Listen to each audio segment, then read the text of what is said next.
جناب ڈاکٹر سفیر اعوان صاحب اپنا پرمغز مقالے کا خلاصہ بیان فرما رہے تھے۔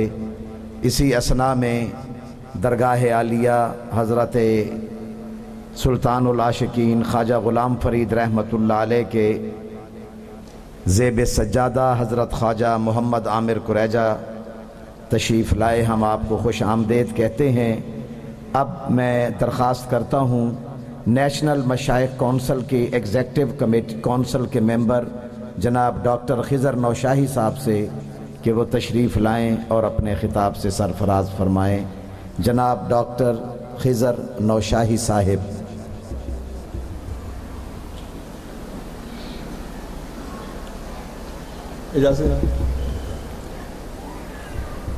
نحمدہ ونصلی ونسلم علی رسولہ الکریم۔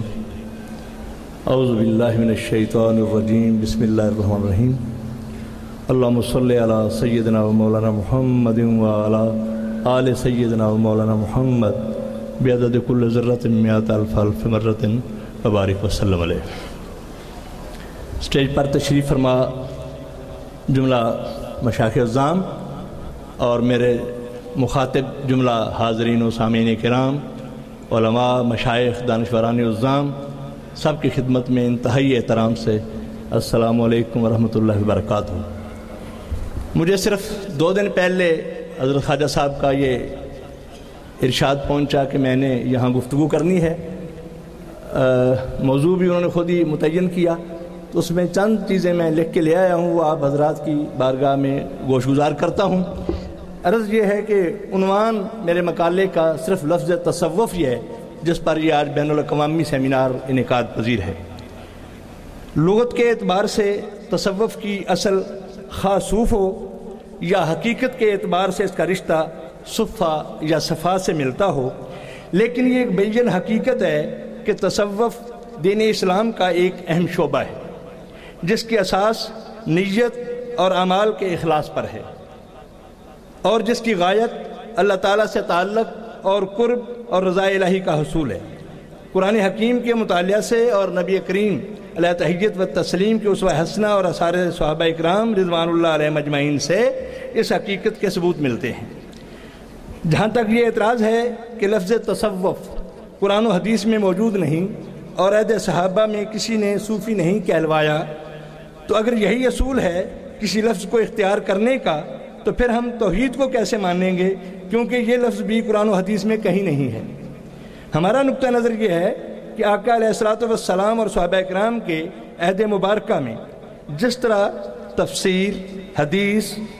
فقہ اور کلام وغیرہ جیسی اصطلاحات وضع نہیں ہوئی تھیں، اگرچہ یہ تمام اصول و کلیات موجود تھے، مگر یہ نام اور اصطلاحیں بعد میں وضع ہوئیں۔ اسی طرح دین کا یہ شعبہ تصوف بھی موجود تھا،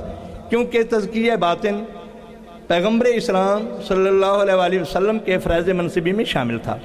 اور صحابہ اکرام رضوان اللہ علیہ مجمعین کی حیات مبارکہ حضور علیہ الصلوۃ والسلام کی تربیت اور اصلاح کا عملی نمونہ تھی۔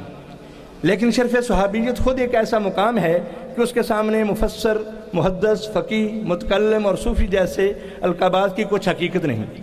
لیکن یقیناً وہ مفسر، محدث، فقیہ اور صفائے قلب رکھنے والے عظیم ترین لوگ تھے۔ لیکن اس عہد عتیق کے بعد دین اسلام کے جس پہلو پر جس نے زیادہ خدمات انجام دیں، اسے اسی شعبہ کا حامل اور متخصص سمجھا گیا۔ چنانچہ مفسر، محدث اور فقیہ کی طرح زاہد، عابد اور صوفی ان لوگوں کو کہا گیا جنہوں نے زہد و اتقاء، ذکر و فکر، خلوص و سادگی کو اختیار کیا اور رضا الہی کے حصول کو مقصد زندگی بنا لیا اور عرفان ذات حق کو اپنا مطلوب و مقصود بنایا۔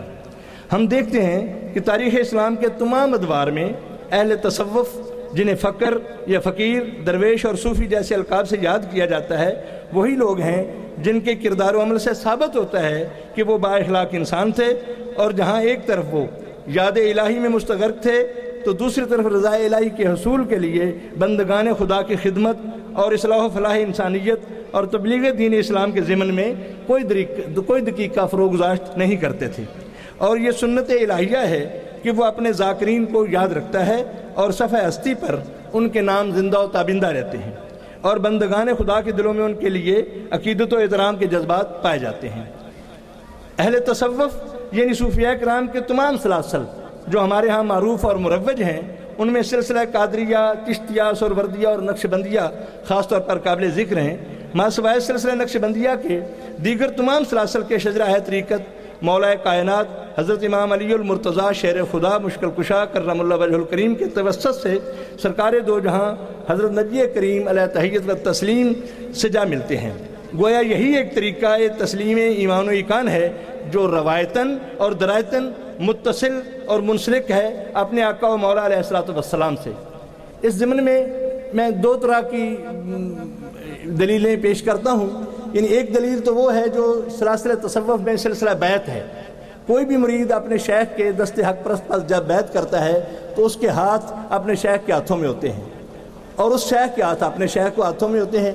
اور اسی طرح یہ سلسلہ چلتا سرکار دو جہاں تک پہنچتا ہے، اور نبی اکرم صلی اللہ علیہ وسلم کے دست مبارک کو اللہ تعالیٰ نے اپنے ہاتھ قرار دیا ہے۔ تو گویا یہ سلسلہ دست بیعت کا یہاں سے چلتا ہوا سرکار دو جہاں تک پہنچ جاتا ہے، اور یہ ایسا ایک منسلک سلسلہ ہے اور مربوط سلسلہ ہے جو کسی اور طریقے سے ظاہر نہیں ہوتا دین اسلام میں۔ دوسری بات جو اسی ضمن میں ہمیں نظر آتی ہے وہ گنبد خضرا کی نسبت سے نظر آتی ہے کہ جب ہم دیکھتے ہیں سرکار دو جہاں کا مدینہ اطہر میں مزار اقدس جو ہے وہ ایک سبز گنبد میں ہے، تو وہاں سے سلسلہ چلتا مولا علی پہ نجف اشرف میں آتا ہے، وہاں بھی ایک گنبد نظر آتا ہے۔ وہاں سے نیچے چلے آئیں بغداد شریف میں حضور غوث پاک کا، حضور نظام پاک کا، حضور گنج شکر کا، حضور نوشادی گنج بخش رحمۃ اللہ علیہ کا، اگر تمام ان مشائخ کے شجرہ طریقت کے اوپر تک دیکھتے جائیں تو سب یہ حضرات گنبدوں میں میوے خواب نظر آتے ہیں۔ تو یہ بھی فیضان نبوی ہے کہ گنبد خضرا کا فیضان اوپر سے نیچے تک متصل اور متواتر اور مسلسل چلا آتا ہے۔ تو دونوں طرح سے یہ باتیں ثابت ہوتی ہیں کہ صوفیاء کرام دین اسلام کا وہ شعبہ ہے جو حضور سے منسلک ہے، متمسک ہے۔ چنانچہ وہ دست بیعت کی صورت میں دست بدست حضور علیہ السلام تک تعلق جا پہنچے، یا گنبد خضرا کی مناسبت سے فیضان نبوی کا سلسلہ اوپر سے نیچے تک تسلسل و تواتر سے گنبدوں کی صورت میں نظر آئے، بہرحال یہ ثابت کرتا ہے کہ سلسلہ ہے تصوف ہی وہ مربوط و مضبوط طریقہ لیے ہوئے ہے جو نسبت و محبت رسالت مآب صلی اللہ علیہ وسلم کے رنگ میں رنگے ہوئے ہیں۔ اقبال نے کہا تھا کہ بے مصطفیٰ بے رسا خویش را کہ دی ہمیں اوست اگر باؤ نہ رسیدی تمام بولا بیست۔ حضرات محترم، ہر دور میں اہل حق نے اہل باطل کی آویزش اہل باطل کی آویزش رہی ہے۔ اقبال نے کہا ہے ستیزہ کار رہا ہے ازل سے تا امروز چراغ مصطفی سے شرار بولہ بھی، مگر عصر حاضر میں کچھ زیادہ ہی مخالفت شروع ہو گئی ہے، نہ صرف زبانی، تحریری اور علمی مخالفت بلکہ اب تو باقاعدہ بموں سے حملے کر کے خانقاہوں کو مٹانے کے مضموم اور اچھے ہتھ کنڈے استعمال ہونے لگے ہیں۔ اس گمبھیر صورتحال کو دیکھتے ہوئے ایک مرد مومن احساس دردمندی اور فکر حریت لے کر اٹھا اور اس نے اہل باطل کے مذموم ارادوں کے سامنے سیسہ پلاوی دیوار کھڑی کرنے کا عزم کیا۔ آپ نے اس عظیم عزم کو عملی جامہ پہنانے کے لیے پاکستان کے تمام مشائخ عظام کو دعوت فکر دی اور نیشنل مشائخ کونسل کے نام سے ایک عظیم پلیٹ فارم مہیا کیا، جہاں سے خانقاہی نظام کے دفاع اور اصلاح کا خوشگوار فریضہ انجام دیا جا سکے۔ اس مرد حق آگاہ کو ہم حضرت خواجہ قطب الدین فریدی مدظ اللہ العالی کے نام نامی اور اس میں گرامی سے جانتے اور پہچانتے ہیں۔ نیشنل مشائخ کونسل کو قائم ہوئے ابھی 2 سال کا عرصہ بھی مکمل نہیں ہوا، مگر اس مختصر عرصے میں کونسل نے اپنے اہداف کی طرف بہت تیزی سے مثبت قدم اٹھائے ہیں۔ عصر حاضر کے دہشت گردی، افراتفری اور پرشوب دور میں حضرت خواجہ قطب الدین فریدی دامت برکاتہ نے فکر و تدبر نے مایوسی کے گھٹا ٹوپ اندھیروں میں روحانیت سے معمور امید کی شمع روشن کی ہے، اور اس قلیل عرصے میں تصوف سے متعلق متعدد فکر انگیز سیمینار منعقد کیے۔ نیشنل مشائخ کونسل کے سرکردہ مشائخ نے مختلف خانقاہوں کے دورے کیے اور وہاں سجادہ نشینوں کو نیشنل مشائخ کونسل کے اغراض و مقاصد سے آگاہ کیا۔ نتیجتاً پاکستان کے چاروں صوبوں کے جلیل القدر روحانی شخصیات نے نیشنل مشائخ کونسل کے پروگرام سے نہ صرف اتفاق کیا بلکہ اس میں شمولیت کی بھی اختیار کی، اور کونسل کے پروگرام کے لیے دامے درمے قدمے سخنے ہر طرح کا ساتھ دینے کا عزم کیا۔ حضرات محترم، اس وقت پوری دنیا جس کرب اور خوف و حزن میں مبتلا ہے،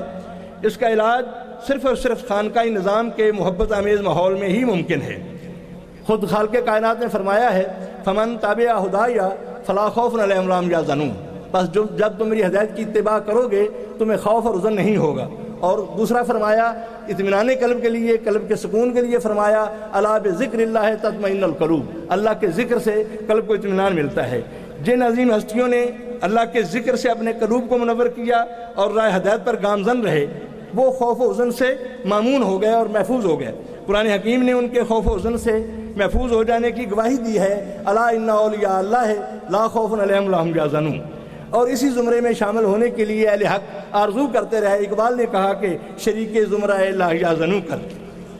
آج اس بین الاقوامی تصوف سیمینار کے تمام شرکاء کو میں دل کی گہرائیوں سے نیشنل مشائخ کونسل میں شمولیت کی دعوت بھی دیتا ہوں کہ آئیں ہم سب مل کر سرکار دو جہاں صلی اللہ علیہ وآلہ وسلم کی غلامی اختیار کر کے دنیا بھر سے کفر و جہالت، ظلمت، دہشت گردی اور بد امنی کو امن، چین، راحت اور محبت آمیز رویوں میں بدلنے کے لیے بھرپور کردار ادا کریں۔ اقبال نے کہا تھا کہ کی محمد سے وفا تو نے تو ہم تیرے ہیں، یہ جہاں چیز ہے کیا لوح و قلم تیرے ہیں۔ بہت شکریہ، السلام علیکم۔